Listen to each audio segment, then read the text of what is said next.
చూస్తున్నాం. ఎమ్మెల్సీ దువ్వాడ శ్రీనివాస్పై దాడికి వ్యూహం రచించిన కింజారపు ధర్మాన సోదరుల ఆడియో లీక్ చేసిన కింజారపు అప్పన్న ప్రస్తుతానికి మిస్సింగ్. 29వ తారీఖు నుంచి ఇప్పటిదాకా కనిపించకుండా పోయాడు ఇటు అప్పన్న. ప్రస్తుతానికి ఆందోళనలో ఇటు అప్పన్న భార్య చంద్రకళ ఉన్నారు. ఇటు ఆర్టీవీని ఆశ్రయించి అప్పన్న భార్య చంద్రకళ ఎలాగైనా తనని వెతికి పెట్టాలి అంటూ ఇటు ఆశ్రయించినట్టు తెలుస్తుంది. ఒక్కసారి మనం చూస్తే శ్రీకాకుళం జిల్లాకి సంబంధించిన రాజకీయాలు ఒక్కసారిగా రంగు మార్చాయి. చాలా డ్రామాటిక్గా డార్క్గా మారినాయని చెప్పుకోవచ్చు. ఇటు డిసెంబర్ 31 ప్రస్తుతానికి ఈ కాంట్రవర్సీస్కి అన్నిటికీ ఇప్పుడు కేర్ ఆఫ్ కింజారపు అప్పన్న.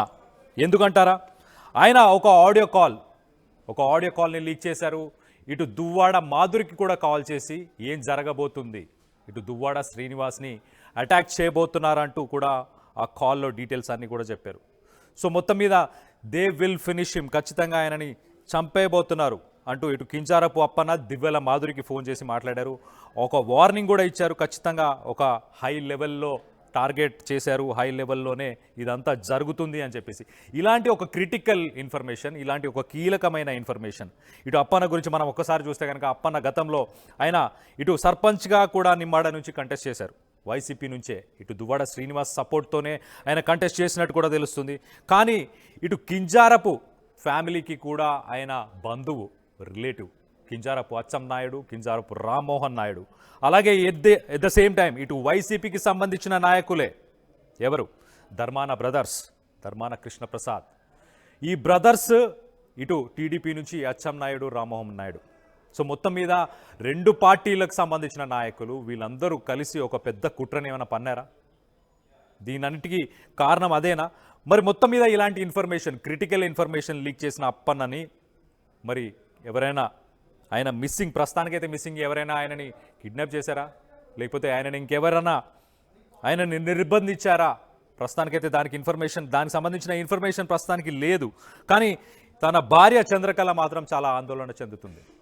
ఇటు ఆర్టీవీని ఆశ్రయించి అప్పన్న పరిస్థితి తెలుసుకోవాలి, ఖచ్చితంగా మీరు హెల్ప్ చేయండి అంటూ ఆర్టీవీని ఆశ్రయించారు. ఒక్కసారి అప్పన్న ఏం మాట్లాడారో ఒక్కసారి ఇటు దివ్యల మాధురితోని దానికి సంబంధించిన ఆడియో కాల్ ఒక్కసారి వినే ప్రయత్నం చేద్దాం. అమ్మా నమస్కారం. అప్పన్న నమస్తే, ఎక్కడున్నావు? అమ్మా నేను ఈ పాతపట్నం వచ్చానమ్మా నిన్ననే. పక్కన ఎవరు లేరు కదా? లేరు. అదే సార్ విజయవాడ ఆగాను సార్, కాఫీ దిగారు. ఏంటి అప్పన్న ఇందాక ఫోన్ అది ఏంటి నాకు అర్థం కలగదు, ఒకసారి నాకు చెప్పు క్లారిటీగా. అమ్మా నిన్న నేను రాసం దగ్గరికి వెళ్ళానమ్మా.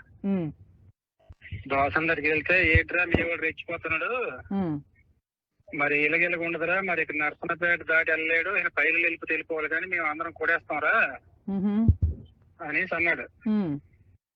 అయితే మరి నేనేం చేస్తానన్నా అనేసాను నేను. అనేసిన తర్వాత అక్కడ ఓ ఎంపీపీ, పోలాకి ఎంపీపీ, ఆయన ముద్దాడ బైరగి నాయుడు, ఆరంగి మురళి ఏదైనా ఇడము అని చెప్తున్నారు. అయితే కొడతారు అంటే మరి రేట్ లేదమ్మా, కొడతారు అని ప్లాన్ చేస్తున్నారు బాగా. మొన్న గతసారి ఒకలాగా ఉండేది, ఇప్పుడు ఒకలాగా ఉంది. అయితే నేను అన్నాను, ఏంటి అన్నయ్య ఇప్పుడు కరెక్ట్ కాదు, ఈ రోజు గొడవ వచ్చింది తిలక్ బ్యాచ్ వాళ్ళే కదా అన్నాను నేను. అంటే అదే నీకు తెలుసు సార్ అనేసాడు. అయిన తర్వాత సరేలే మనం ఊరుకున్నా, సార్కి ఒక జాగ్రత్తగా ఉండమన్నా చెప్తున్నా నేను ఇందాక ఫోన్ చేసి చెప్పాను. ఈ ఇన్ఫర్మేషన్ అయితే పక్క కొట్టడానికి అయితే ప్లాన్ చేస్తున్నారు, ఇదైతే పక్క ప్లాన్ చేస్తున్నారు. తర్వాత ఇంకొక విషయం కూడా నాకు 2:30 తర్వాత నిమ్మాయి నుంచి, మా ఊరు నుంచి మళ్ళా ఒక న్యూస్ వచ్చింది. ఎలాగైనా శ్రీనికి నిమ్మాడి జంక్షన్ లో కొట్టడానికి ప్లాన్ చేస్తున్నారు. Okay right. నర్సన్నపేట దాటి వెళ్ళలేరు, అలాగే నిమ్మాడ జంక్షన్ దగ్గర కూడా తనని అటాక్ చేస్తారు, ఖచ్చితంగా కొడతారంటూ ఇటు అప్పన్న చెప్పడం జరిగింది. సో ఈ ఆడియో కాల్ ఒక్కసారి మీడియాకి అందిన తర్వాత, ఒక్కసారి ఈ ఆడియో కాల్ లీక్ అయిన తర్వాత ఇటు దువ్వాడ శ్రీనివాస్ ఆయన కూడా నిమ్మాడ జంక్షన్కి వెళ్ళి ఒక వీడియోని రిలీజ్ చేశారు. అక్కడ ఉన్నాను, నేను ఇక్కడే ఉంటాను, ఎవరైనా చంపాలనుకుంటే రండి అంటూ సవాలు చేస్తూ ఒక 2 గంటలు అక్కడే ఉండి వీడియోని కూడా రిలీజ్ చేశాడు. మొత్తానికైతే ఈ క్రిటికల్ ఇన్ఫర్మేషన్ని రిలీజ్ చేసిన అప్పన్న ప్రస్తుతానికి ఆయన మిస్సింగ్ ఉన్నాడు. మరి అప్పన్నని ఇటు ధర్మాన బ్రదర్స్ ఎవరన్నా మరి ఆయనని నిర్బంధించారా, లేకపోతే ఇటు దువ్వాడ ఫ్యామిలీ నుంచి ఏమన్నా సేఫ్టీ సెక్యూరిటీ అష్యూర్ చేసి తనని ఎక్కడన్నా అండర్ గ్రౌండ్కి తీసుకెళ్లారా? సో మొత్తం మీద వైఫ్కి అయితే ఎలాంటి ఇన్ఫర్మేషన్ లేదు, ఇటు చంద్రకళ తన భార్యకైతే ఎలాంటి ఇన్ఫర్మేషన్ లేదు. తను చాలా ఆందోళనలో ఉంది, చాలా టెన్షన్ పడుతుంది. మొత్తానికైతే ఆర్టీవీని ఆశ్రయించింది. దీనికి సంబంధించి అసలు ధర్మాన బ్రదర్స్ ఏమంటున్నారు, ఒకసారి ధర్మాన బ్రదర్స్కి కూడా కాల్ చేసే ప్రయత్నం చేస్తా. మాజీ డిప్యూటీ సీఎం ధర్మాన కృష్ణప్రసాద్కి నేను ఫోన్ చేసే ప్రయత్నం చేస్తా. ఒకసారి ఆయన ఏమంటారో, ధర్మాన బ్రదర్స్ నుంచి ఎలాంటి రెస్పాన్స్ ఉందనేది కూడా తెలుసుకునే ప్రయత్నం చేద్దాం.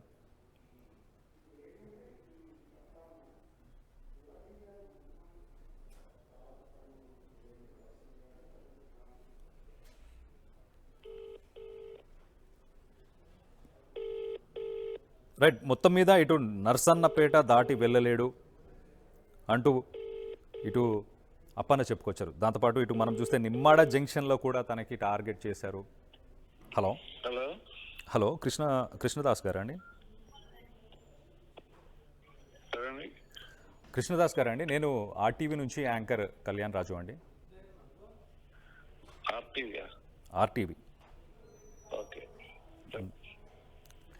సార్, కింజారపు అప్పన్న ఆయన మిస్సింగ్ ఉన్నారు, ఆయన కనిపించట్లేదు, ఆయనకి హాని జరిగింది అంటూ తన భార్య చంద్రకళ చెప్తుందండి. మీరు ఆర్టీవీ లైవ్లో ఉన్నారండి? పొలం పనుల్లో ఉన్నాను, బిజీగా. సార్, నాకు ఐడియా లేదు. ధర్మాన బ్రదర్స్ నుంచే థ్రెట్ ఉంది అంటూ ఇటు చంద్రకళ గారు చెప్పారు, అప్పన్న గారు కూడా చెప్పారు. ఇటు దువ్వాడ శ్రీనివాస్కి టార్గెట్ చేశారు, ఆయన కొట్టే ప్రయత్నం చేస్తారు. పోలీసు ఉన్నారు, పోలీసు ఎంకరేజ్ చేస్తారు. 1% ఉంటే కూడా 10% అనిపిస్తారు ఎవరు పెట్టేవాళ్ళు. ఓకే, అంటే మీ సైడ్ నుంచి ఎలాంటి థ్రెట్ కానీ మీరు కానీ అప్పన్నతో? అనవసరంగా టైం వేస్ట్, పడుకున్నాను అనవసరంగా. మాకు సంబంధం లేదు దానికి వస్తుంది అనవసరంగా. ఓకే, మీకు ఎటువంటి సంబంధం లేదని అంటున్నారు, అంతేనా? అసలు లేదు. ఓకే, అప్పన్న ఆయన వేరబౌట్స్.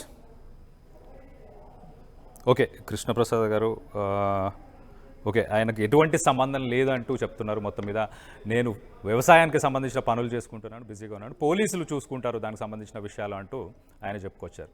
సో దీనికి సంబంధించి అసలు ఇటు చంద్రకళ గారు ఆర్టీవీని ఆశ్రయించారు. చంద్రకళ గారు మరి ఆమెతో మాట్లాడి తెలుసుకునే ప్రయత్నం చేద్దాం. ఆమెకి ఎవరి నుంచి, తన భర్తకి ఎవరి నుంచి థ్రెట్ ఉంది, ఇటు అప్పన్నకి ఇటు కింజారపు ఫ్యామిలీ నుంచి కూడా థ్రెట్ ఉందా, లేకపోతే ఇటు ధర్మాన బ్రదర్స్ నుంచి థ్రెట్ ఉందా, ఆమె ఏమనుకుంటున్నారు ఒకసారి ఆమె మాటల్లోనే వినే ప్రయత్నం చేద్దాం. చంద్రకళ గారు, మేడం, ఇప్పుడే ఇటు డిప్యూటీ సీఎం కృష్ణదాస్ గారిని మాట్లాడాం. ఆయనైతే నేను వ్యవసాయం పనుల్లో బిజీగా ఉన్నాను, ఆ వ్యవహారానికి సంబంధించి ఏదైనా ఉంటే పోలీసులు చూసుకుంటారు అంటూ ఆయన చెప్తున్నాడు. నాకు ఎటువంటి సంబంధం లేదు అని కూడా ఆయన చెప్తున్నారు. దీని మీద మీ అభిప్రాయం ఏంటి? సార్, పోలీసులు అయితే 29 ఏమొచ్చి ఏం చేశారంటే 29 మార్నింగ్ 8 to 9 అంటే మార్నింగ్ 8 to 9 మధ్యలో ఎవరో 2 పర్సన్స్ వచ్చారండి. ఓకే, కొస్మాల అంటే మా కన్నవారి ఇంటి దగ్గరికి. ఓకే, ఆ 2 పర్సన్స్ వచ్చారు. వెంటనే అతన్ని అన్నారు, సార్ మీరు ఒకసారి రండి, మీతో చిన్న పని ఉంది. ఓకే, అంటే వాళ్ళు చిన్న పని ఉంది చంద్రకళ గారు అంటే ఆ 2 పర్సన్స్ అడిగారు, సార్ మీతో చిన్న పని ఉంది రండి అనేసి తీసుకొని వెళ్ళారు. సార్ మీరు పదండి, నేను బైక్ తీసుకొని వస్తానంటే ఆ ఛాన్స్ కూడా ఇవ్వలేదు. ఆ ఛాన్స్ కూడా ఇవ్వలేదు. నువ్వు బైక్ ఎక్కువ, వెంటనే మేము తీసుకెళ్తాం, మనం తెచ్చేస్తామన్నారు. ఎంతవరకు తేలేదు. ఓకే, అయితే ఈ 29 తారీఖున మీ ఇంటికి వచ్చిన ఆ 2 వ్యక్తులు పోలీసు యూనిఫామ్లో ఏమైనా ఉన్నారా? సార్ నేనైతే లేను. వైజాగ్ నుండి 4:30 ప్రాంతంలో నేను కొస్మాల రీచ్ అయ్యాను.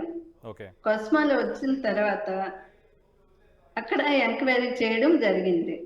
ఓకే, నేనే ఎంక్వైరీ చేశాను. ఎవరు వచ్చారు, బైక్ ఉంది, హెల్మెట్ ఉంది, వ్యక్తి లేరు. ఎవరు వచ్చారు అంటే అక్కడ ఒక పర్సన్ చెప్పారు, ఎవరో 2 వచ్చారు, సివిల్లో వచ్చారు, కానిస్టేబుల్ లాగా ఉన్నారు. ఓకే, ఆ కానిస్టేబుల్స్ ఎవరు పేరు తెలుసా అంటే ఒకరి పేరు తెలిసింది. ఓకే, అతని పేరు చందు. నందు Chandu Chandu okay, okay, Chandu constable వచ్చి మీ వారికి తీసుకొని వెళ్ళారు ఓకే అనేసి చెప్పడం జరిగింది. ఓకే. మీరు మళ్ళీ 29 తర్వాత మీరు పోలీస్ స్టేషన్కి కానీ ఈ చందు కానిస్టేబుల్ కానీ అక్కడ పోలీసులను ఏమైనా ఆశ్రయించారా, వాళ్ళని ఏమైనా కలిశారా? 29 మళ్ళీ నేను ఇవన్నీ గ్యాదర్ చేసి 6:30 ప్రాంతంలో నేను మిలియపుట్టి ఎస్ఐ పోలీస్ స్టేషన్ కి వెళ్ళాను. ఓకే. వెళ్ళిన తర్వాత సార్ కంప్లైంట్ ఇస్తాను అనేసి అన్నాను. మ్మ్. అయితే ఏం జరిగింది ఏంటి అనేసి అడిగారు. అడిగిన తర్వాత నేను ఈ విషయం చెప్పాను, మా ఆయన తాలూకా డీటెయిల్స్ ఇచ్చాను, నా డీటెయిల్స్ ఇచ్చాను, ఫోన్ నెంబర్స్ ఇచ్చాము. ఓకే. ఇచ్చిన తర్వాత మేము ఎంక్వైరీ చేస్తాము, మార్నింగ్ కల్లా మీకు ఏదో విషయం చెప్తాము అన్నారు. ఓకే. మరి మరుసటి చెప్తాము చెప్పండి. చెప్తాము అన్న తర్వాత నేను అక్కడ నుండి రీచ్ అయిపోయాను. ఓకే. అయిపోయి తావులో నాకు కొద్దిగా డౌట్ వచ్చింది. వచ్చి మళ్ళీ ఆగేసి అక్కడ 2 అబ్బాయిలతో అడిగాను, ఏంటని వీళ్ళు తీసుకెళ్ళినప్పుడు ఎవరైనా చూసారా అనేసి అడిగితే అన్నారు, మాకు తెలుసు ఆ కానిస్టేబుల్ అతనే తీసుకెళ్లారు, అతను ముందు 2 years బ్యాక్ 3 years బ్యాక్ మిలియపుట్లో వర్క్ చేశారు. ఓకే. అయితే ఆ వ్యక్తులు అలా పోల్చారు ఆ మనిషిని. పోల్చిన తర్వాత ఓకే అనుకుని నేను ఇంటికి వెళ్ళడం జరిగింది. ఓకే. అంటే మరుసటి రోజు మీకు 29 సాయంత్రం మీరు వెళ్ళి అటు స్టేషన్కి వెళ్ళి కంప్లైంట్ చేయడము, అక్కడ వాళ్ళు తెల్లవారుజామునకు చెప్తాము నెక్స్ట్ రోజుకి చెప్తామన్నారు కదా, మరి నెక్స్ట్ రోజు మరి ఎలాంటి ఇన్ఫర్మేషన్ ఇచ్చారు, ఏం చెప్పారు? నెక్స్ట్ రోజు నేను ఫోన్ చేయడం జరిగింది. ఓకే. జరిగిన తర్వాత ఆ రోజు 30 ఏకాదశి మాకు వర్క్ ఉందమ్మా, మేమైతే ఇప్పటి వరకు సేకరించలేకపోయాము మీ సమస్యని. అయితే ఎలా సార్ నైట్ టైం వచ్చి మీరు అన్నారు ఇలా ఎంక్వైరీ చేస్తాము అంటే, అమ్మ కానిస్టేబుల్స్ తీసుకెళ్ళినట్లు ఉన్నారు, మరి టెక్కలి కోటబొమ్మాలి వాళ్ళే వచ్చి తీసుకెళ్ళినట్లు మాకు చిన్న ఇన్ఫర్మేషన్ దొరికింది అన్నారు. అయితే ఈ రోజు మళ్ళీ నేను వెళ్ళాను. ఓకే. కానిస్టేబుల్ అంటే ఎస్ఐ పోలీస్ స్టేషన్ దగ్గరికి వెళ్ళాను. వెళ్ళిన తర్వాత ఏం జరిగింది, నేను ఒక దరఖాస్తు ఇవ్వడం జరిగింది మళ్ళీ. ఓకే సార్, 48 hours అయిపోయింది, మా ఆయన ఆచూకీ లేదు, మీరు ఎఫ్ఐఆర్ కూడా దర్జు చేయలేదు అనేసి అంటే అతను ఒక మాట అన్నారు. ఓకే. మాకైతే ఏ ఇన్ఫర్మేషన్ రాలేదు, పోలీస్ వాళ్ళే ఎవరు రాలేదు, ఎక్కడ వాళ్ళు ఎవరు మీ ఆయనే తీసుకువెళ్ళలేదు, ఒరిస్సా వాళ్ళు వచ్చారు, ఆంధ్ర వాళ్ళు వచ్చారు, నాకైతే తెలియదు ఓకే అనేసి అన్నారు. సార్ మీకు తెలియకపోవడం ఏంటి, మీరే కదా నిన్న అన్నారు, నిన్న ఇలాగా టెక్కలేనే కోటబొమ్మలేనే వాళ్ళే తీసుకెళ్ళొచ్చు, మా వాళ్ళైతే కాదు అనేసి అన్నారు. మళ్ళీ ఇప్పుడు ఎలా ఏంటి సార్ అన్నాను. ఓకే. అన్న తర్వాత నా అప్లికేషన్ చదివేసి వచ్చి అతనికి ఏదో ఈ రోజు మీటింగ్ ఉందనేసి అతను బయలుదేరి వెళ్ళిపోయారు. అయితే ఈ రిజెక్ట్ అయితే చేస్తారు నా దరఖాస్తు. ఓకే. ఇప్పటిదాకా ఎఫ్ఐఆర్ లాంటిది ఏమి రిజిస్టర్ చేయలేదు? ఏమీ లేదు సార్. ఓకే. అండ్ మీ వీధిలోకి వచ్చి వెళ్ళే దారిలో కానీ ఎక్కడైనా కానీ సీసీ కెమెరాస్ ఏం లేవా, అంటే సీసీటీవీ కెమెరాలు కానీ అలాంటివి ఏమన్నా వీధి చివరన కానీ? సీసీ కెమెరాస్ అంటే నాకైతే తెలీదు, మెలియపుట్టి సెంటర్ లో ఉంటే ఉండొచ్చు. నెక్స్ట్ మా గుడి అంటే పసుమాల ఆంజనేయుడి గుడి, ఓకే, అక్కడ ఒక సీసీ కెమెరా ఉంది సార్.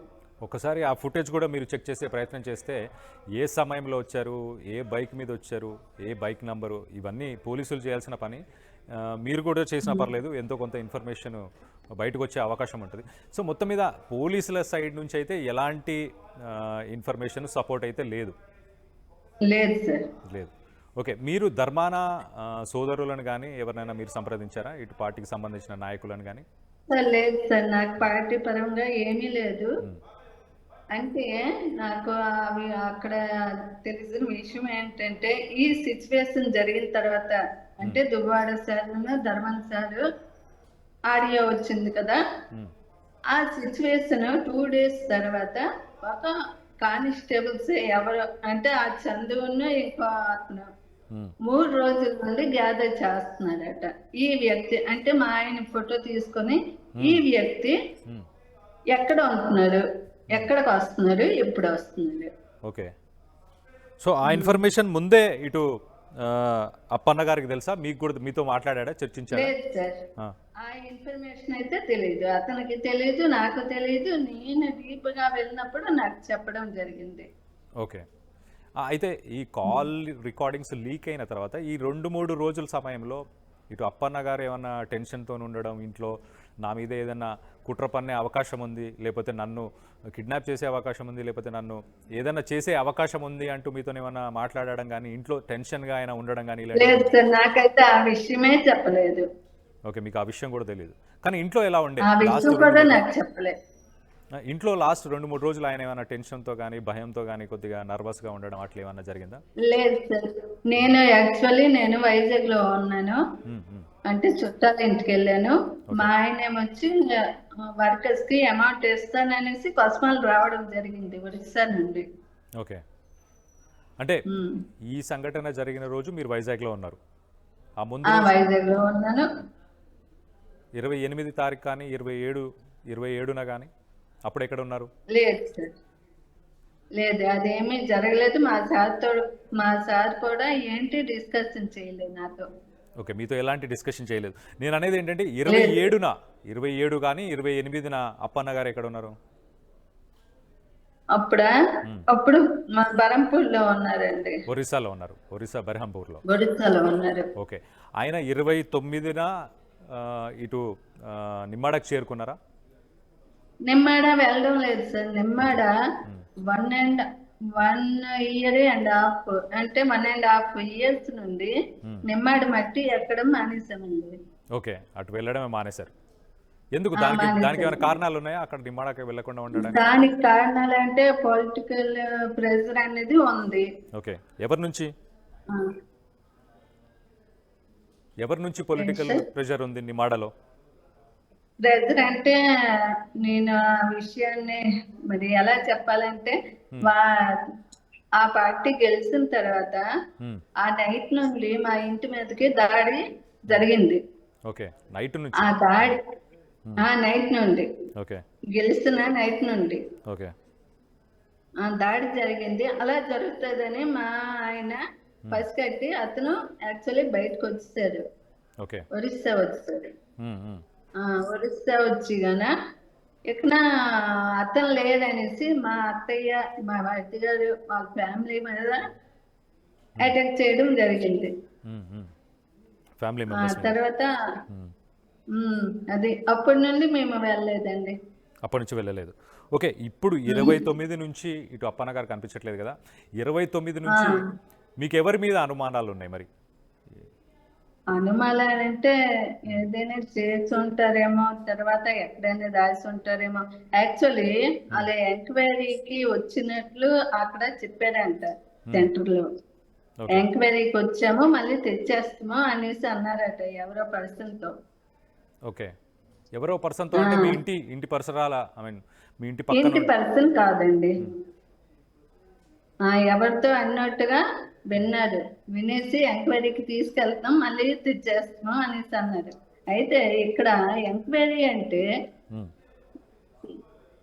అతను ఫ్యామిలీకైనా ఇన్ఫర్మేషన్ ఇవ్వాలి, నాకైనా ఇన్ఫర్మేషన్ ఇవ్వాలి.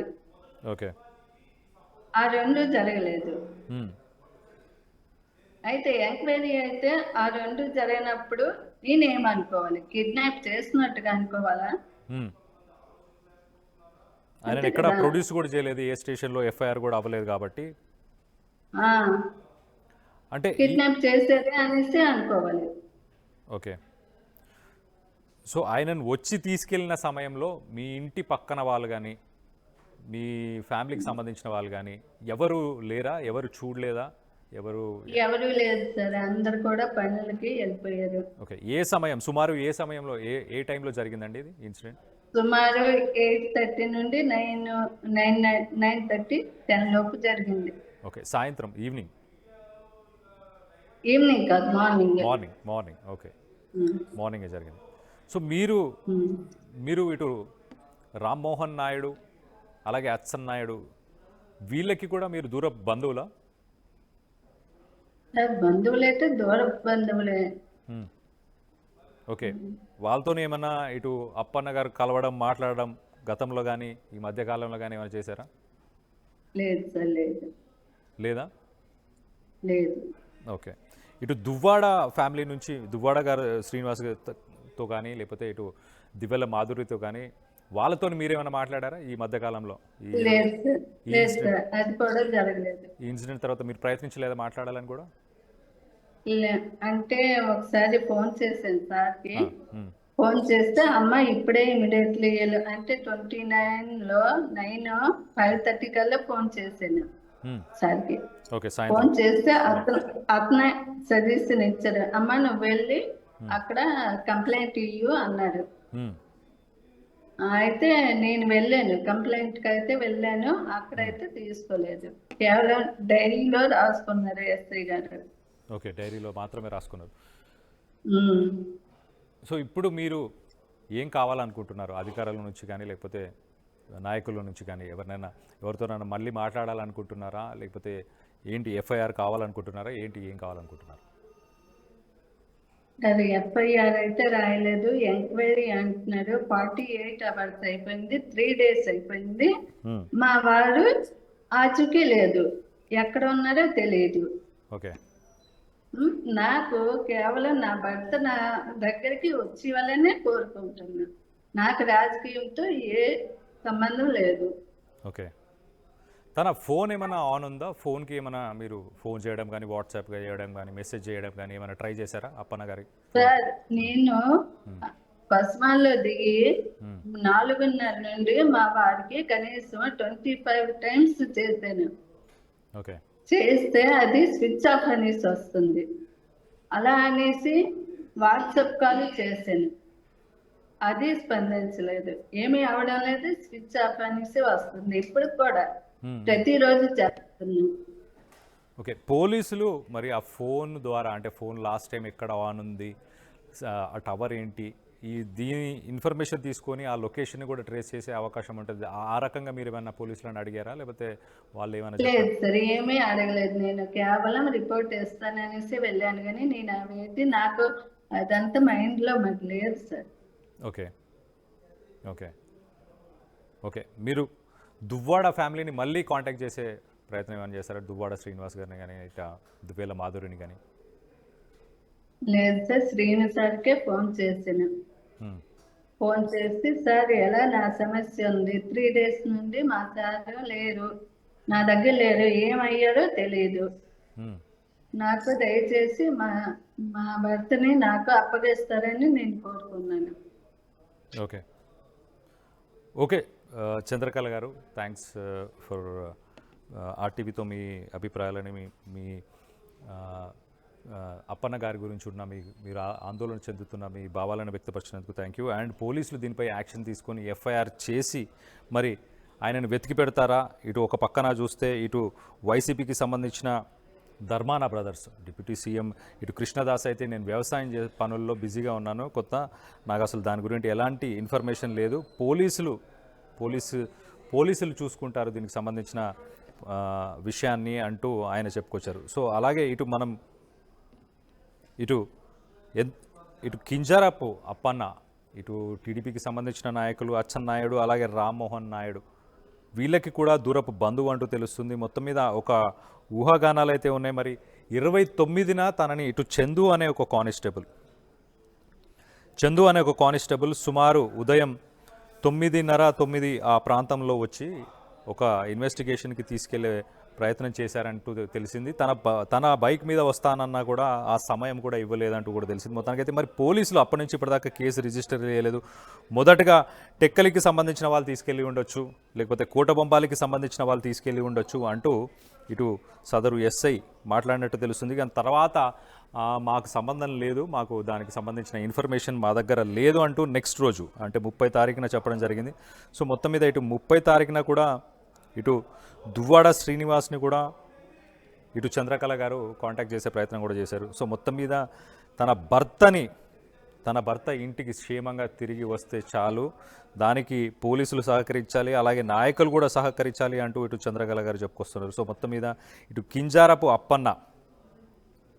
కింజారపు ఫ్యామిలీకి సంబంధించిన వాళ్ళు మరి కుట్ర పన్నారా, లేకపోతే ఇటు ధర్మాన సోదరులు ఏమైనా కుట్ర పన్నారా తెలియదు. కానీ ఇటు ఎమ్మెల్సీ దువ్వాడ శ్రీనివాస్ పైన దాడికి వ్యూహం రచించారంటూ ఇటు అప్పన్న ఒక ఆడియో లీక్ అవ్వడం, ఆ ఆడియో లీక్ అయిన తర్వాత ఇటు దువ్వాడ శ్రీనివాస్ నిమ్మాడ జంక్షన్కి వెళ్ళి, మనం కింద చూస్తున్న ఆ వీడియోలో చూడొచ్చు, ఆ నిమ్మాడ జంక్షన్కి వెళ్ళి అక్కడ తన వెహికల్ నుంచి దిగి ఇక్కడే ఉంటాను నేను అంటూ, ఎవరైనా నన్ను చంపాలనుకున్నా కొట్టాలనుకున్నా రండి అంటూ ఒక సవాలు, ఒక ఛాలెంజ్ని విసురుతూ ఒక వీడియోని కూడా రిలీజ్ చేశాడు. సో మొత్తం మీద ఇటు శ్రీకాకుళం జిల్లాకి సంబంధించిన రాజకీయాలు ఒక్కసారిగా వేడెక్కాయి అని చెప్పొచ్చు. సో అక్కడ ఇటు టెక్కలికి సంబంధించి, ఇటు నిమ్మాడకు సంబంధించి ఈ పరిసర ప్రాంతాల్లో ఉన్న రాజకీయ నాయకులు, బడా నేతలందరూ కూడా దీంట్లో ఇన్వాల్వ్ అయి ఉన్నారా? అప్పన్న లాంటి ఒక సాధారణ వ్యక్తి ఒక సర్పంచ్గా కంటెస్ట్ చేశాడు. గతంలో ఇటు దువ్వాడ శ్రీనివాస్ సపోర్ట్ చేస్తేనే తను కంటెస్ట్ చేసినట్టు కూడా తెలుస్తుంది. మరి దువ్వాడ శ్రీనివాస్కి అలాగే వైసీపీకి లాయలిస్ట్గా పనిచేస్తున్న అప్పన్నని మరి ఎవరు నిర్బంధించారు అన్న దానిపై మీ అభిప్రాయాలు ఏంటనేది కింద కామెంట్ రూపంలో తెలియపరచండి. అలాగే ఒకసారి మనం చూస్తే ఇటు ధర్మాన బ్రదర్స్ మాజీ డిప్యూటీ సీఎం ధర్మాన కృష్ణదాస్ కావచ్చు, ఇటు ధర్మాన బ్రదర్స్ వైసీపీకి సంబంధించిన నాయకులుగానే చెప్పుకోవచ్చు. ఎట్ ద సేమ్ టైం ఇటు టీడీపీకి సంబంధించిన కింజారపు ఫ్యామిలీ, అచ్చెన్నాయుడు, రామ్మోహన్ నాయుడు, అంటే ఇటు అన్ని రాజకీయ పార్టీలకు సంబంధించిన వ్యక్తులు దీంట్లో ఇన్వాల్వ్ అయినారా?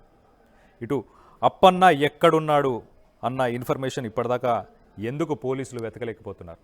పోలీసులు ఎందుకు చర్య తీసుకోలేకపోయారు ఇప్పటిదాకా? ఎఫ్ఐఆర్ ఎందుకు నమోదు చేయట్లేదు?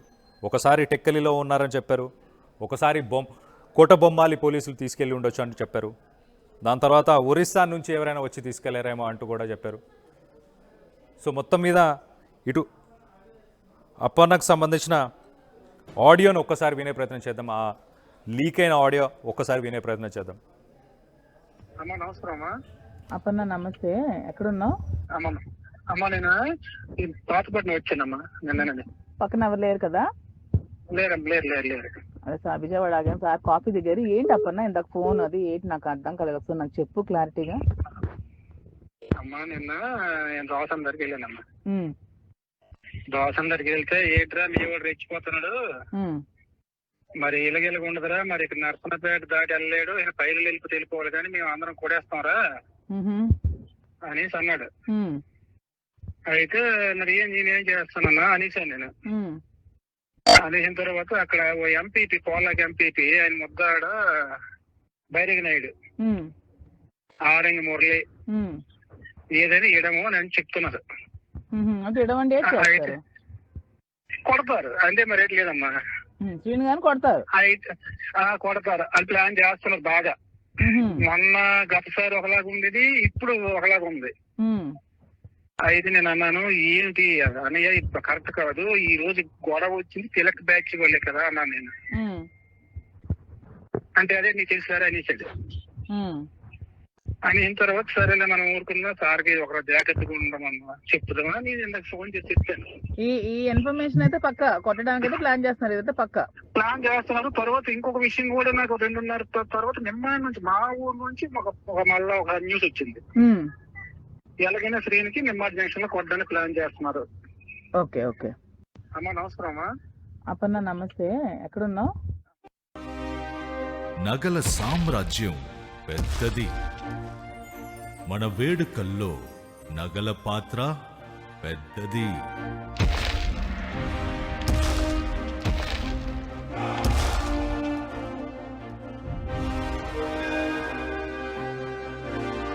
నగల్లో మన సంప్రదాయం అది పెద్దది. అదే విధంగా నగలు కొనేటప్పుడు మీ సేవింగ్స్ కూడా ఇకపై పెద్దగా ఉంటుంది. బంగారు నగల చరిత్రలోనే లేని విధంగా అన్ని నగల తరుగును ముందు కన్నా ఇంకా తగ్గించాం. ఈ తక్కువ తరుగును చూస్తే వెంటనే నగలు కొనేస్తారు. డైమండ్ జ్యువెలరీ ధరలు కూడా పెద్ద లెవెల్లో తగ్గించాం. ఇకపై అందరూ డైమండ్ జ్యువెలరీ కొనుక్కోవచ్చు.